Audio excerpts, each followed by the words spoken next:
Hello, friends. I'm back. Yes, I am your guy, Jonathan Mathis, the sports judge. All rise. Court is back in session. Welcome to Speaking with Judgment, hosted by me. Hope you're having a wonderful weekend. There's a game 7 on Sunday. NBA Finals, Indiana Pacers, OKC Thunder. So I guess the question is now, can the Indiana Pacers actually do this? Can they pull off the unthinkable, the improbable, the unimaginable? A close fought series that can ultimately go either way. Most people thought OKC would have won this series by now, but the one thing I've learned is you never underestimate the Indiana Pacers. Now, there's just something about this team. Again, this is, a team that continue to silence its doubters. And there's some people like myself, particularly the casuals, who prematurely crowned the OKC Thunder. Yeah, and instead, now we have a pivotal game 7 as the Pacers are on the cusp of the greatest upset in sports history. Am I crazy for saying the greatest upset in sports history? Would you call it that? Because I don't think anybody outside of Indy picked the Pacers to beat the Thunder. There was never a question of effort, of attitude, but there is a toughness to this team. It shows in big moments. Resilience is exactly the required word. And they've been a resilient team all year. A bunch of guys who come every night, put their hats on, and go to work. And against all odds, Indiana forced a game 7 showing resilience and determination. There's no other team like the Indiana Pacers. They have a chance to win an NBA championship.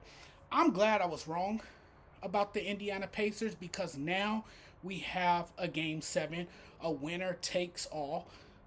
All of a sudden, we got to cool it with crowning OKC. We can't crown them just yet.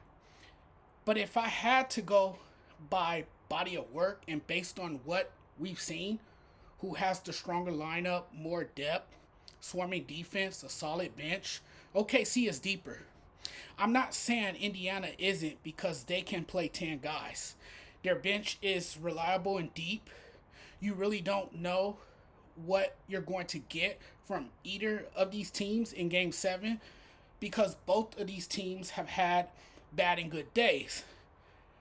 And that's just the way this series has gone. I was surprised by OKC performance. I really was surprised by Oklahoma City in game 6. They started the game with a 10-2 run. So to me, I kind of thought after the Pacers missed their first 8 shots that OKC would extend their lead and run away with it. Next thing you know, they were playing from behind, never really able to keep up with Indiana. Now, I mean, how silly of me it was not to expect Indiana to win the game when they've been responding with a great deal of urgency every time we count them out.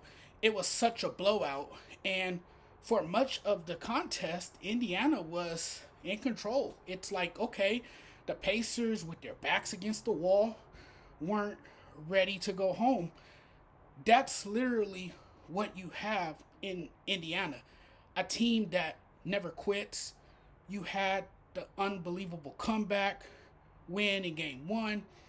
You had the really surprising comeback win for Indiana in game 3. You had the come from behind win for Oklahoma City in game 4. Again, this series has given you a little bit of everything. No, they're not the Lakers.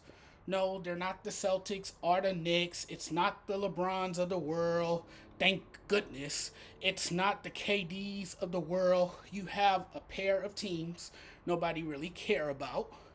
So they're not fully invested in the finals. I know that perception is out there. I know that perception is out there, and that's okay. You're missing out on what has been a great series. I think the Pacers are one of the biggest stories this season that hasn't been talked about enough until the playoffs happened.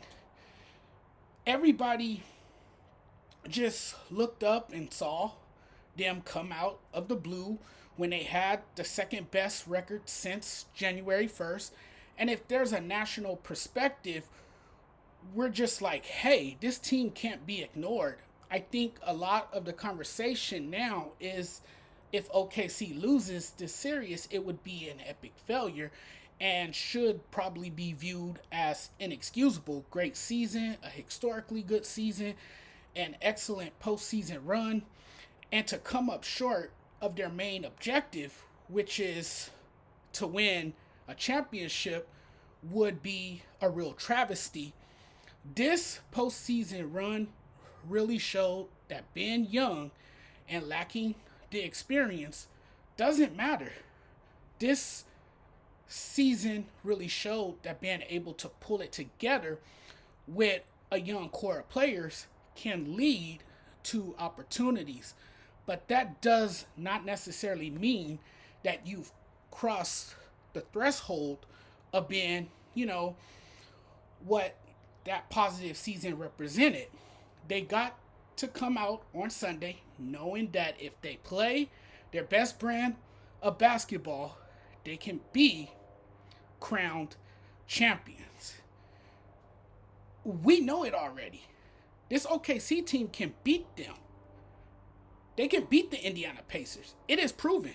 But they have to win Game 7 before you can say they're a legitimate top contender in the NBA. Anything less than a championship, it's like, okay, the conversation will be that this team is a fake contender. Here's my honest thought. This is as honest as I can be. OKC fans, please don't get mad at me for saying this.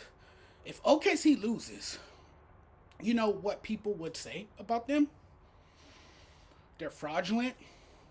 I mean, isn't that what the vast majority would say about them? And you have a player on the team, clearly the best player in these finals, the league MVP. He doesn't receive the recognition he deserves. I believe there's a parallel with people who feel a certain way about Shea, and if his team comes up short, these are the same folks who will say, see, I told you he wasn't the MVP. I told you he wasn't a superstar. They'll have 4 or 5 different excuses following a Game 7 loss why he isn't a superstar. And I feel that's what we're going to get if Shea and company don't win tomorrow night. You've earned whatever is you get. Accolades, MVP award, whatever the conversations are, whatever happens in tomorrow night's game will either cement his place in history or the narrative around him stays the same. Their position on Shea will be you can't give him the superstar label. So a Game 7 win elevates his superstar status even more. A Game 7 loss gives people a reason to say, he's not a superstar. And now it comes down to this. It's one game, and it decides who's the champion. I think the one thing about that game that stood out to me was OKC's youth. And this is something we've talked about going into this, and I think a big part of the reason why people doubt Oklahoma City, despite their regular season record the last 2 years, is that they're ridiculously young. This is the second youngest team ever in the NBA Finals. And you look at the Indiana Pacers, man, they didn't just win. They demoralized them. And I don't know. I clearly didn't recognize OKC. I don't even think they knew who they were. This is what everybody had in mind when they got to the finals. And this was the talk before the finals. They're so freaking young. And because of that, sometimes a team so young can lose focus and have the wrong mindset. Young, inexperienced teams, and we've seen it over the years, don't usually recognize the magnitude of the stakes. But when you watch OKC throughout these playoffs, they're one of the rare teams that kind of lived up to the hype, and now it comes down to game 7 that could pretty much define their season. So the question becomes, how good can they be in game 7? And here's the real test. It's a position where they find themselves in, where you now have to realize, hey guys, this is what it is, and now we're going to go out there and get it. The OKC Thunder, to me, looked like a team that knew they had one more game to still play, that they get to go back home, win game 7, and raise their first banner in its history. So after a no-show performance, I'm not really reading too much into this loss when I know what they've done all year to make up for a bad loss by responding with a win. As for the Pacers, they just looked amazing. The defense, the transition, the athleticism, the three-point shooting, it really was sensational. It's just, how did you go from getting beat down the game before to the Pacers all of a sudden having a 22-point lead at halftime, and they controlled the pace of the game and impacted the game with their attitude and effort. The best they have looked all series, particularly in the second quarter. And what you got was a Pacers team that just outplayed OKC pretty much every single way. The offense was flowing and clicking. They forced turnovers, won the rebounding battle, shot the lights out, played really decisive. You got contributions from a lot of different guys. If you look at the box score, it shows you that it goes without saying the bench has been paramount in the finals. 8 different Pacers in double figures. Look at the kind of production you're getting from Obi Toppin, JT McConnell, Benedict Mathurin. The energy is just there for the Indiana Pacers. Game 7s are interesting because they usually come down to random role players swinging the entire series. And I just have that feeling OKC is going to get much more from their bench, and that there will be an unlikely hero in tomorrow night's game. I don't know who, but somebody is going to step up and help Shea. I like the Thunder a lot in game 7, and it only makes sense when you consider that OKC is known for overcoming a tough loss and bouncing back from adversity. It's what they do. But Indiana, no question, feels the same way. They're oozing with confidence right now.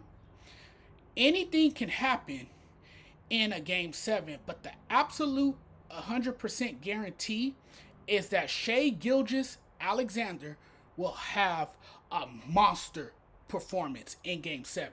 Bet on it. I'm calling it right now. I'll stand by my words when I said there's not a team that can beat OKC in a 7-game series. Game 7 is going to be a thriller. I don't think it's going to be a blowout. I think it's going to be tight. It will go down to the wire. It may even come down to the last possession. I wouldn't be surprised at all. Game 7 is going to be an instant classic, folks. Get ready for it. All right, everybody. That's all I have for you right now. Thank you guys for watching. Thank you guys for tuning in. Really appreciate the love and support as always. If you guys are watching this on TikTok, and this is your first time coming across my page, please hit the follow button for me. If you guys are watching this on YouTube and you haven't subscribed to the channel already, please like and subscribe and share this video. Thank you guys so much. Enjoy the rest of your Saturday. Have a great weekend. I'll talk to you guys again very soon.